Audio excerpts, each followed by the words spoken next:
Hi, I'm Martin Curtis, and this is Change from the Centre. I hope it's not breaking news to you, but we're going to have a new Prime Minister, and it is going to be Andy Burnham.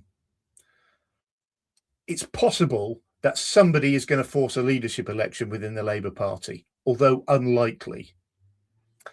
But even if that happens, Andy Burnham is going to win.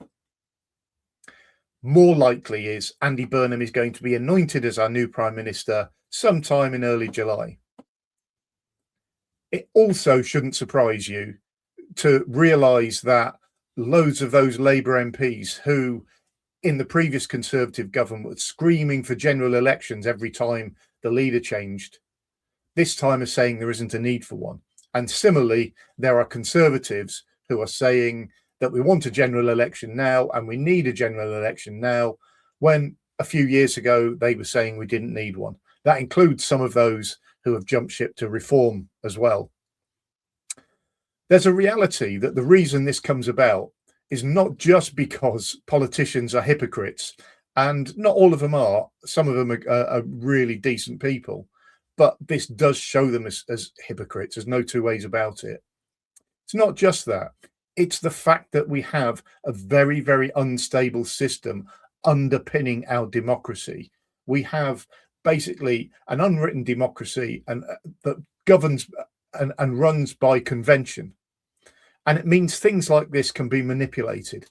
And maybe the outcome from this is not, yes, we need a general election. No, we don't need a general election. The outcome should be, let's sort this out once and for all. Let's start moving to a written constitution so we can start to sort this issue out, where we can decide when we need a general election, but also we can deal with a number of other issues that need sorting out as well. Before I move on, just my normal plea, please consider liking and subscribing this video.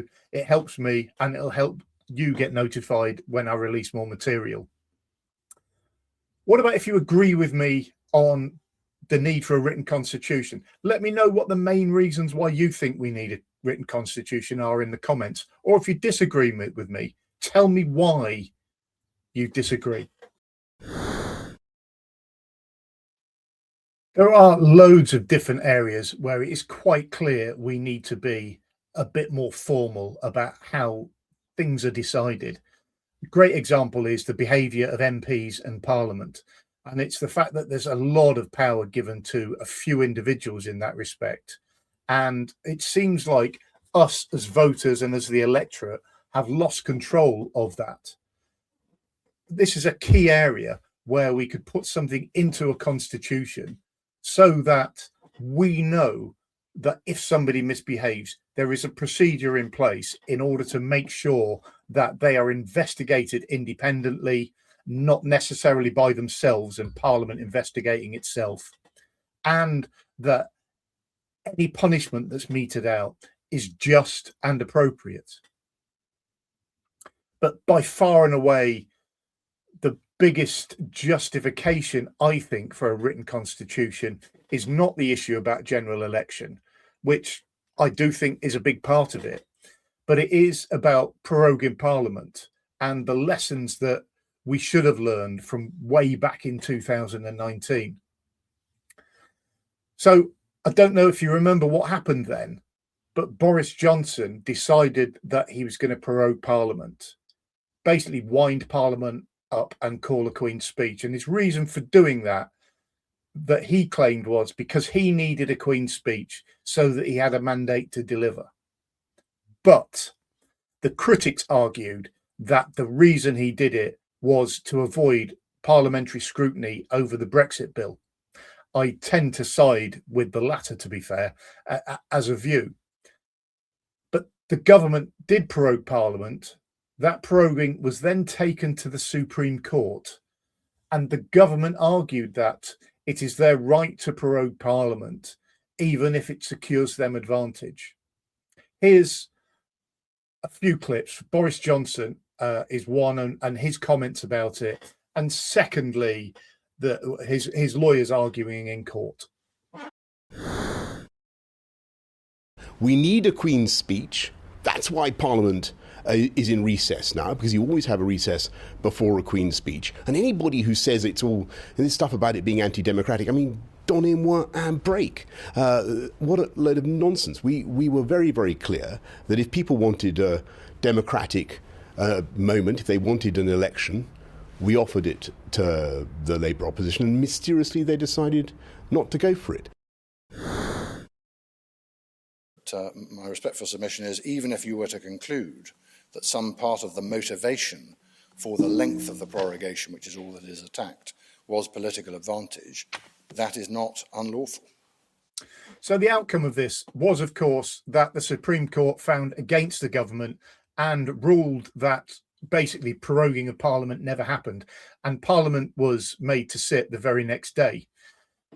Here's what the Supreme Court said. It's impossible for us to conclude on the evidence which has been put before us that there was any reason, let alone a good reason, to advise Her Majesty to prorogue Parliament for 5 weeks.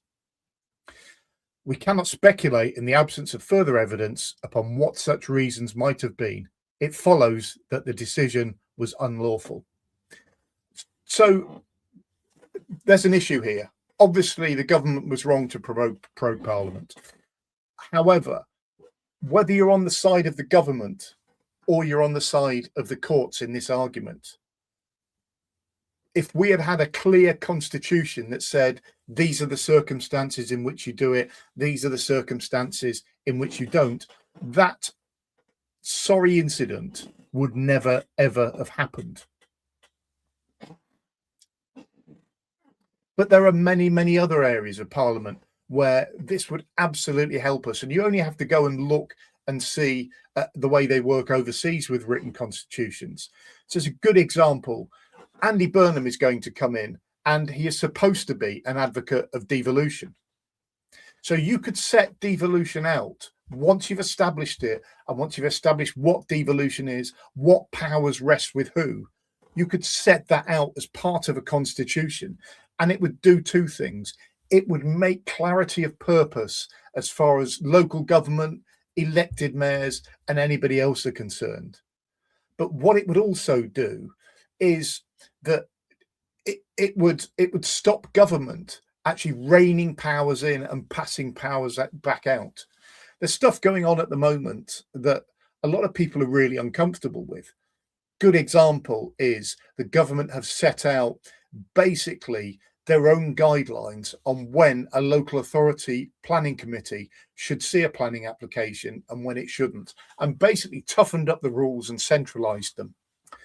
I know why government have done it, but there's a lot of dissatisfaction about it. And if you were devolving rules and if you were devolving things down and setting them out in a written constitution, you could prevent some of that from happening.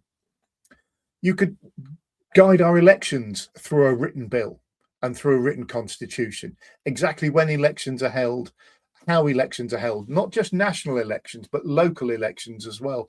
And maybe by setting out exactly what it is local government is for, we might actually change focus, and we might see some local elections actually fought based on local elections and local issues rather than just based on who likes which party best at Westminster, which is basically what happens now. I could go on, and I'm sure you're pleading me not to, but there's plenty of evidence out there about why a written constitution would work for us. There's plenty of evidence out there that shows why not having a written constitution is really hurting us. Maybe now is the time, with a prime minister coming in who is going to change the way we vote, perhaps, who is going to devolve funding and responsibility down to a more local level. Maybe now is a time when we need to start making the case to say we really do need a written constitution. Once again, thank you very, very much for taking your time to watch me and to listen to me. I really do appreciate it. Thank you.